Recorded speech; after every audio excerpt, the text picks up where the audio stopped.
샬롬, 갈매기의 꿈 세 번째.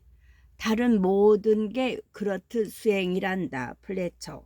아침이 되자 갈매기들은 광적이었던 일을 잊었지만 플래처는 잊지 않았다. 존, 오래전에 제게 그들에게 돌아가서 그들이 배울 수 있도록 도울 만큼 부족을 사랑하느냐고 한 것을 기억하십니까? 물론이지. 어떻게 스승님은 자신을 죽이려고 한 무리를 사랑할 수 있는지 저는 이해가 안 갑니다. 아, 플래처, 넌 사랑할 수 없을 것이다. 당연히 증오와 악을 사랑할 수 없을 것이다. 수련을 통해 진정한 갈매기를 각자의 안에 깃든 선함을 봐야 하고 그들 스스로 그것을 볼 수 있게 도와야 하는 거지. 내가 말하는 사랑은 그런 것이란다. 그것을 더득하게 되면 재미있을 것이야. 예를 들면 나는 독한 젊은 새를 기억한단다. 그 새의 이름은 갈매기 플래처 린드. 방금 추방당한 그는 부족과 죽도록 싸울 준비를 하려고 머나먼 절벽에 자신만의 가혹한 지옥을 짓기 시작하지. 그런데 오늘 그는 여기서 자신만의 전국을 짓고 부족 전체를 그 방향으로 인도하고 있지. 플래처는 스승에게 몸을 돌렸고 순간적으로 그의 눈에 공포가 어렸다. 제가 인도한다고요? 제가 인도한다니? 무슨 말씀이세요? 이곳의 스승은 존이세요. 떠나시면 안 됩니다. 떠나면 안 된다고? 빛을 향해 순항 중인 플래처보다 더욱 스승이 필요한 다른 무리들이, 다른 플래처들이 있을 거라고 생각하지 않느냐? 저요? 저는 평범한 갈매기에 불과하고 스승님은 위대한 갈매기의 유일한 아들이라고. 존은 한숨을 쉬고 바다를 내다보았다. 그가 말을 이었다. 이제 더 이상 너에게는 내가 필요하지 않아. 계속 매일 조금씩 더 자신을 진정하며 한계가 없는 갈매기 플래처를 찾아야 한다. 그가 네 스승이야. 너는 그를 이해하고 그를 수행해야 해. 잠시 후 존의 몸이 공중에서 흔들리며 빛나오더니 투명해지기 시작했다. 저들이 나에 대한 엉뚱한 소문을 퍼뜨리거나 나를 신호로 만들지 못하게 하거라. 알겠지, 플래처? 난 한 마리 갈매기일 뿐이야. 나는 비행을 좋아하고 어쩌면. 존, 가여운 플래처. 눈에 보이는 것을 믿지 마라. 눈에 보여주는 것은 다 한계가 있을 뿐이란다. 너의 이해력으로 보고 이미 아는 것을 찾아내거라. 그러면 너는 나는 법을 알게 될 게다. 반짝임이 멈추었다. 갈매기 존은 텅 빈 허공으로 사라져버렸다. 한참 후 플래처는 몸을 끌고 하늘로 가서 새로 들어온 수련생들과 마주했다. 그들은 설레며 첫 수업을 기다렸다. 플래처가 진지하게 말했다. 먼저 알아두어야 한다. 갈매기는 자유의 무한한 관념이며 위대한 갈매기의 상이고 날개 끝부터 날개 끝까지 몸 전체는 다름 아닌 너의 생각 자체일 뿐이다. 어린 갈매기들은 의아하게 그를 쳐다보았다. 그들은 생각했다.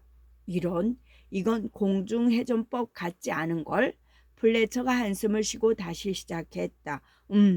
좋아. 그는 그들을 평가하듯 쳐다보며 말을 이었다. 수평 비행부터 시작하자. 그 말을 하면서 그는 즉시 깨달았다. 솔직히 그의 친구는 플래처 자신보다 더 성스러울 게 없다는 것을. 그는 생각했다. 한계가 없다고요? 그러면 머지않아 제가 스승님의 해안에 불쑥 나타나서 비행술 한두 가지를 선보이겠군요.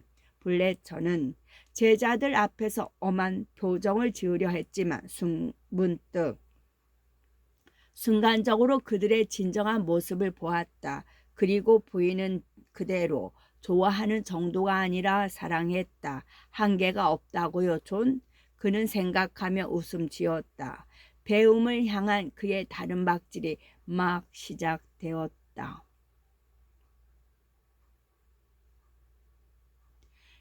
갈매기 조온이 부족의 해안에서 자취를 감춘 후 몇 년간 그들은 지구에 살았던 새 중 가장 이상했다.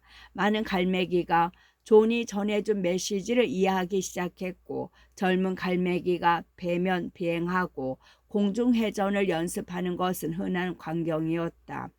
예전에 영광스러운 비행을 외면한 채 젖은 빵이나 얻으려고 지루하게 직선과 수평으로 고깃배를 날아가던 것만큼 흔한 일이 되었다. 갈매기 플리처 린드를 비롯해 존의 제자들은 해안선의 모든 부족을 찾아다니는 장거리 전파 여행을 통해 자유와 비행에 대한 스승의 가르침을 전했다. 그 시절에는 눈에 띄는 사건들이 있었다. 플래처의 제자들과 제자의 제자들은 예전에 본 적 없는 정확하고 즐거운 비행을 했다.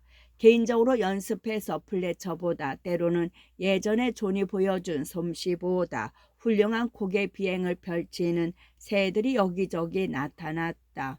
무척 적극적인 갈매기는 그 실력이 지속적으로 가파른 상승세를 보였고 이따금 한계를 완벽하게 초월해서 존처럼 지구상에서 사라지는 수련생들이 있었다. 그들은 다 포용하기에 지구는 너무 제한이 많았다. 한동안은 황금기였다. 이제 존은 성스럽게 받들어졌고 그를 만졌던 이를 만져보려는 갈매기들이 플래처에게 몰려들었다. 플래처는 존이 어느 갈매기나 배울 수 있는 것을 더득한 똑같은 갈매기였을 뿐이라고 주장했지만 소용없었다. 그들은 계속 플래처를 쫓아다니면서 존이 정확히 무슨 말을 하고 어떤 몸짓을 했는지 듣고 존에 대해 낱낱이 알아내려 했다. 그들의 소소한 부분에 매달릴수록 플래처는 점점 불편해졌다. 한때는 갈매기들의 메시지를 수련하는 것과 연습과 하늘에서 빨리 자유롭고 영광스럽게 비행하는 데 관심을 쏟았다. 이제 그들은 까다로운 동작은 멀리하기 시작했고 존이 팬클럽의 우상이라도 되는 듯이 그에게 대한 전설에 눈이 휘둥그레졌다. 그들은 물었다. 플래처님, 숭고하신 존님이 우리가 본 질상 위대한 갈매기의 관념이다 라고 말씀하셨나요? 아니면 우리는 사실상 위대한 갈매기의 관념이다 라고 말씀하셨나요? 제발 나를 플래처라고 부르라. 그냥 갈매기 플래처. 갈매기들이 존칭어를 쓰려는데 경악해서 플래처는 대꾸하곤 했다. 그리고 그가 어떤 단어를 사용했든 무슨 차이가 있지? 둘 다 맞다. 우리는 위대한 갈매기라는 관념이지. 하지만 그들이 이 대답에 만족하지 않는다는 것을 블레처는 알고 있었다. 갈매기들은 그가 대답을 피한다고 생각했다. 블레처님, 거룩한 존님은 날아오를 때 바람 쪽으로 한 걸음 아니면 두 걸음 옮기셨나요? 그가 질문을 바로잡을 새도 없이 다른 질문이 쏟아졌다. 블레처님, 신성한 존님의 눈은 회색이었습니까? 금색이었습니까? 질문을 던진 회색 눈의 새는 간절히 한 가지 답만 기다렸다. 난 모른다. 그의 눈 따위는 잊어버려. 그의 눈은 보라색이었다. 어떻게 그런 게 중요할 수 있지? 그가 와서 전한 말은 정신을 차리고 해변에 서서 남의 눈 색깔에 대해 떠드는 짓을 중단하면 우리가 날 수 있다는 것이다. 이제 잘 봐라. 내가 바람개비 회전을 보여줄 테니. 하지만 바람개비 회전처럼 어려운 기술을 익히는 것은 피곤하다는 것을 알고 갈매기들은 집으로 돌아가면서 생각했다. 위대한 이는 보라색 눈을 가지셨어. 내 눈이랑 달라. 여기 살았던 그 어떤 갈매기의 눈과도 달라. 세월이 흐르면서 수업 분위기도 변했다. 전에는 비행하면서 격하게 원대한 시를 읊었지만 지금은 연습 전후에 소리 죽여 존에 대해 이야기했다. 아무도 비행하지 않고 모래밭에서 거룩한 이에 대한 복잡한 말들만 읊어댔다. 블레처와 존의 제자들은 변화에 당황하여 고쳐주려 했고 단호하게 분노했지만 막을 도리가 없었다. 그들은 존경받았고 더 나쁘게는 숭배받았지만 아무도 말을 듣지 않았다. 그리고 비행을 수련하는 새들은 점점 줄어들었다. 존의 제자들이 차가운 시신을 남기고 하나하나 세상을 떠났다. 갈매기들은 시신을 수습해서 눈물 젖은 거창한 의식을 지르고 거대한 돌무더기 밑에 매장했다. 죽은 신성한 새 옆에서 각자 장황한 애도사를 올린 후 돌멩이를 내려놓았다. 돌무더기는 재단이 되었고 일체감을 바라는 갈매기마다 돌멩이를 놓고 돌무더기에 대해 침통한 연설을 했다. 일체감이 뭔지 아무도 몰랐지만 워낙 심각하게 심오한 것인지라 그것에 대해 묻는 갈매기는 업신여김을 받을 수밖에 없었다. 아니 다들 일체감이 뭔지 알았고 마티님의 무덤에 예쁜 돌을 놓을수록 일체감에 도달할 가능성이 더 커졌다. 플래처가 마지막으로 떠나갔다. 평생 가장 순수하고 가장 아름다운 장거리 단독 비행 중에 일어난 일이었다. 플래처는 존을 처음 만난 후 연습했던 긴 수직 완행전을 하던 중 몸이 사라졌고 그 순간 그는 돌을 떨구거나 일체감이라는 어구를 명상하지 않았다.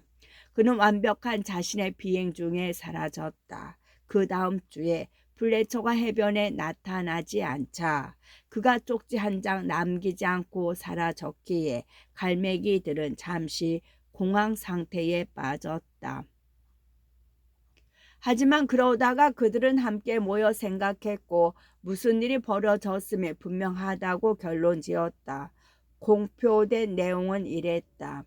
후에 일체감의 반석으로 알려진 곳에서 플래처님이 다른 최초의 7 제자에 둘러싸여 서 있는 것이 목격되었다.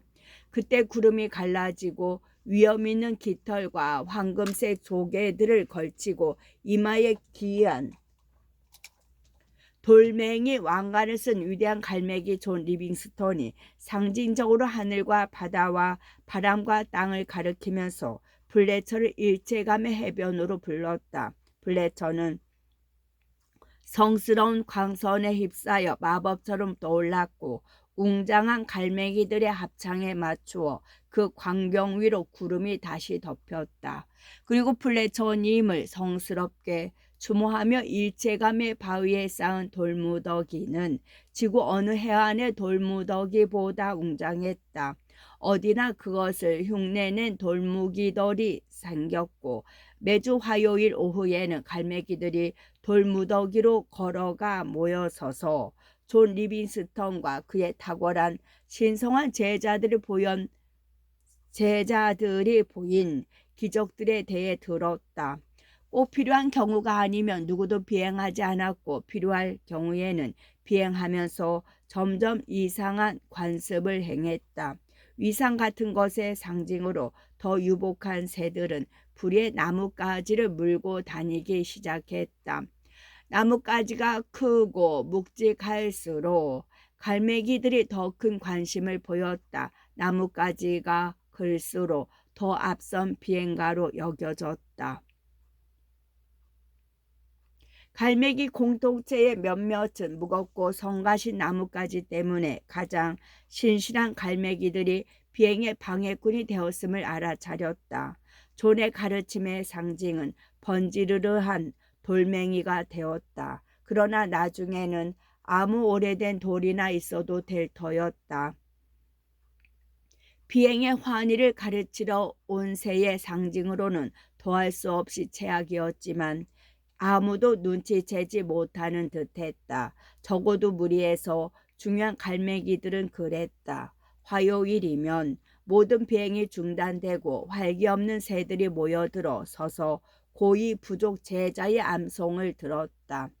몇 년 사이에 암송이 정착되어 단단한 교리로 굳어졌다. 오, 니마, 오 존스님아, 위대한 갈매기탑 아스 모래 벼룩보다 미천한 저희를 불쌍히 여기시오. 화요일이 되면 몇 시간이고 계속되었다. 고이 제자가 속사포처럼 쏘아대고 낭송하는 것은 우월감의 표시였다. 그래야 새들이 마을을 제대로 알아들을 수 없었으니까 몇몇 당돌한 새는 무슨 말인지 알아듣지 못하겠다고 소곤거렸다. 사실 그 속에 한두 마디 묻혀 있다는 것을 결국 알 수 있었지만 삶을 쪼와 슬픈 보라색 조개 눈을 박은 존의 동상이 해안을 따라서 세워졌고 모든 돌무덤과 모조 돌무덤에서 이것은 돌이 상징할 수 있는 것보다 중요한 예배의 중심이 되었다. 200년이 지나지 않아 성스럽다는 간단한 말로 일상의 수행에서 존의 가르침은 거의 다 빠졌고 모래 벼룩보다 미천한 평범한 갈매기들의 열망은 그에 미치지 못했다. 시간이 흐르면서 존의 이름으로 생긴 의식과 의례는 극단적이 되었다. 생각하는 갈매기라며 돌무덤을 보지 않으려고 하늘에서 항로를 바꾸었다. 노력하고 훌륭해지기보다는 실패를 변명하려는 이들이 허례와 미신 위에 세운 게 돌무덤이었다. 생각하는 갈매기들은 역설적으로 비행, 돌무덤, 위대한 갈매기, 존 같은 말에 마음을 닫았다.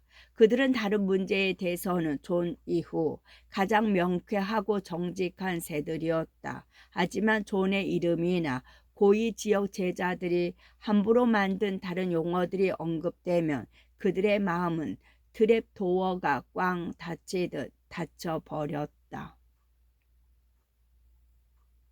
그들은 호기심이 많았기에 비행이란 말을 쓰지 않으면서도 그것을 시험하기 시작했다. 그들은 몇 번이고 거듭해서 이건 비행이 아니고 진실이 무엇인지 찾는 길일 뿐이야 라고 혼자 말을 했다. 그래서 그들은 제자를 거부하면서도 스스로 제자가 되었고 조나단이 부족에게 가져다 준 메시지를 수행했다.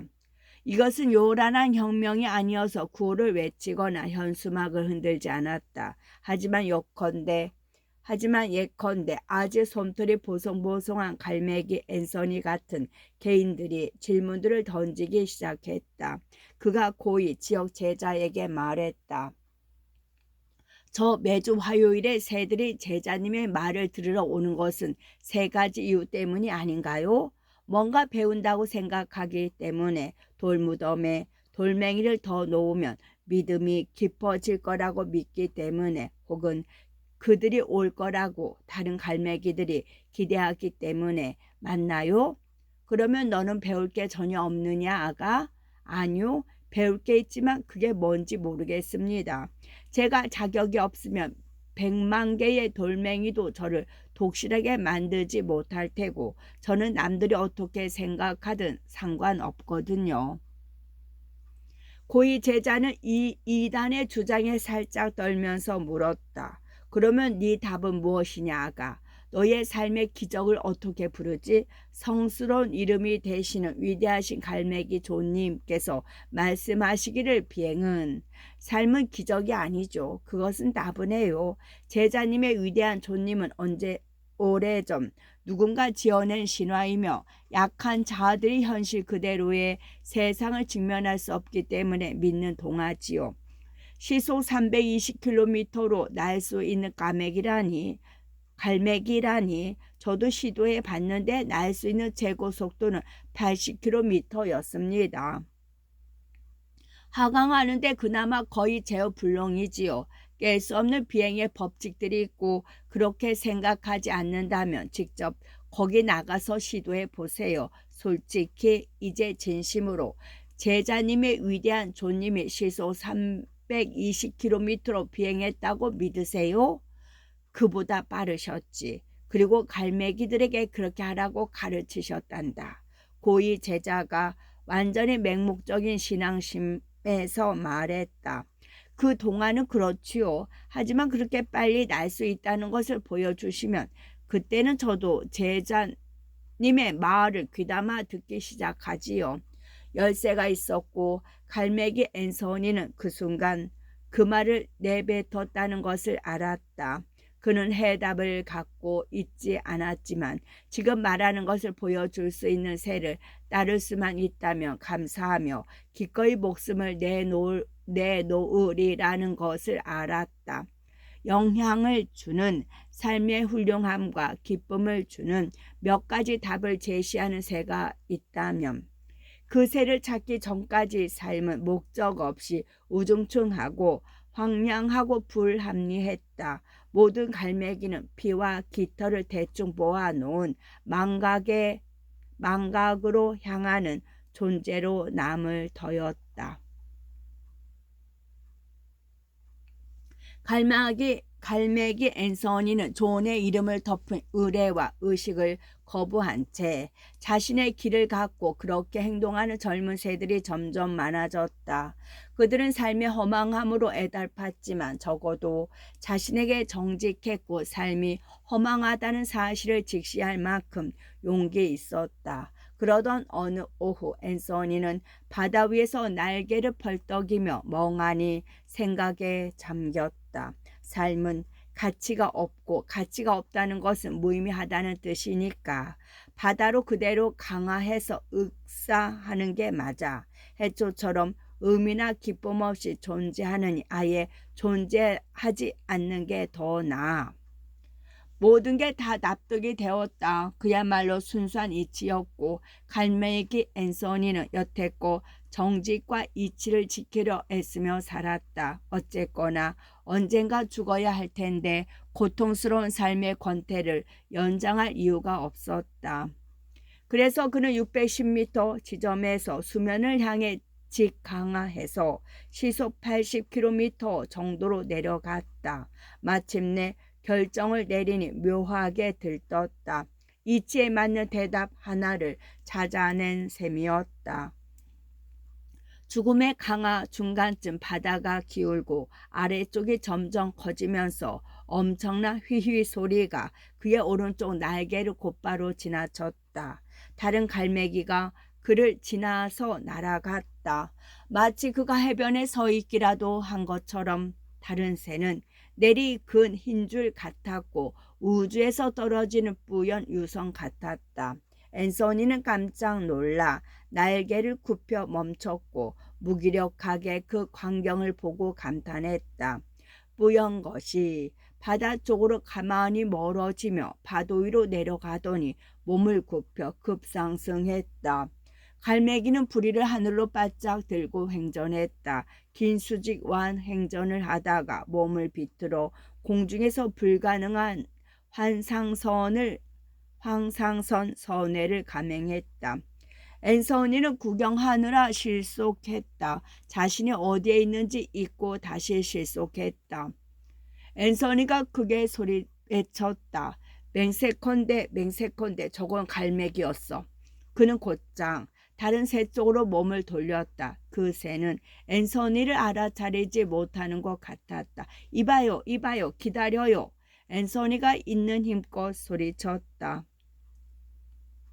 갈매기는 곧장 한쪽 날개를 저들고 엄청나게 빠른 몸놀림으로 앤서니 쪽으로 불꽃처럼 돌아왔다. 수평 비행 중이던 앤서니는 힘껏 수직 경사를 하다가 스키 선수가 활 강로 끝에서 멈추듯 공중에서 갑자기 멈추었다. 앤서니가 숨을 마구 몰아쉬었다. 이봐요, 무얼 하고 있는 거예요? 바보 같은 질문이었지만 앤서니는 달리 무슨 말을 해야 할지 몰랐다. 놀랍게 했다면 미안하군. 그대를 쭉 지켜보고 있었지. 그저 장난삼아 그대와 부딪히려 한 건 아니야. 낯선 새는 바람처럼 맑고 다정한 목소리로 말했다. 아니요. 아니 그게 아니라요. 그게 뭐였습니까? 앤서니는 난생 처음으로 정신이 번쩍 들고 생기가 돌았다. 아, 재미난 비행이라고 하면 되겠지. 강화하다 상승해서 곧장 공중회전하면서 완회전하며 느긋하게 즐기는 거지. 정말 이것을 잘하고 싶다면 약간의 수련이 필요하지만 괜찮아 보이는 일이긴 하지. 그렇게 생각하지 않나? 이것은 아름답다고 해야겠지요. 그런데 갈매기 부족주의에서 뵌 적이 없는 분이군요. 아무튼 누구십니까? 존이라 부르게. 마지막 장은 놀라운 이야기처럼 느껴지지만 그렇지는 않다. 어떻게 갑자기 누군가의 마음의 모험들이 나타날까? 작품을 사랑하는 작가들은 미스터리가 마법의 일부라고 말한다. 설명한 도리가 없으니 상상은 오래된 혼이다. 누군가 정신에 속삭인다. 거기에 있는 빛나는 세계와 희노애락을 가진 인물들에 대해 나직히 말해준다. 글만 넣었을 뿐 마무리된 아름다운 이야기를 들려준다. 작가들은 이미지들을 휘휘 돌려서 아는 행동과 맞추고 처음부터 끝까지 대화를 기억해낸다. 간단히 글자, 마침표, 쉼표 등을 집어넣으면 이야기는 독자라는 슬로프를 활강할 준비를 마친다. 이야기는 무슨 위원회나 문법으로 되는 게 아니라 우리 자신의 조용한 상상력을 건드리는 미스터리에서 샘솟는다. 오랜 세월 궁금증이 우리를 붙들고 있다가 갑자기 알 수 없는 데서 해답이 폭포수처럼 쏟아진다. 본 적 없는 활에서 화살이 날아들듯이. 내 경우는 그랬다. 전에 내가 내장의 지프를 중단하면서 갈매기 존의 이야기는 끝났다. 그 당시 내장을 반복해서 읽어보았다. 그럴 것 같지가 않았다. 존의 해답을 추구한 갈매기들의 의뢰로 비행 정신을 죽일까? 사장은 그럴 수도 있다고 말했다. 나는 그렇게 믿지 않았다. 1, 2, 3장의 이야기를 다 했다. 4장은 필요하지 않아. 거의 휑한 하늘, 기쁨을 짓누르는 무미건조한 말들일 뿐 윤세될 필요 없어. 그렇게 생각했다. 그런데 왜 나는 그 부분에 원고를 태워버리지 않았을까? 모르겠다. 나는 믿지 않았지만 원고 자신은 믿었던 마지막 대목을 지워버렸다. 그것은 내가 무엇을 거부하는지 알았다. 지배자들과 의식의 힘이 천천히 우리가 선택한 삶의 자유를 주길 터였다. 그 원고를 잊어버린 채 시간이 흘러 반세기가 지났다. 얼마 전 사브리나가 원고를 찾아냈다. 바래고 너덜너덜해진 원고는 쓸모없는 서류들 밑에 박혀 있었다. 이거 기억나요? 기억나다니 뭐가? 아니, 내 경우는 몇 달락 읽어보았다. 그래, 기억나. 일부는 이건. 다 읽어봐요. 그녀는 찾아낸 골동품이 된 원고에 감동받아 웃음 지었다. 타잔 활자어들이 희미했다. 하지만 언어는 그 시절 내 언어의 메아리였고 지금의 내가 파악되었다. 그것은 내가 쓴 글이 아니었다. 그것은 그가 그때의 젊은이가 쓴 글이었다. 원고는 끝났고 그의 경고와 소망이 나를 채웠다. 그가 말했다. 난 뭘 하고 있는지 알았지. 권위와 의식이 넘쳐나는 당신의 21세기. 이제 꽁꽁 묶여서 자유를 목조르지 모르겠어? 그것은 당신의 세계를 자유로운 것이 아닌 안전하게 만들 속셈이거든.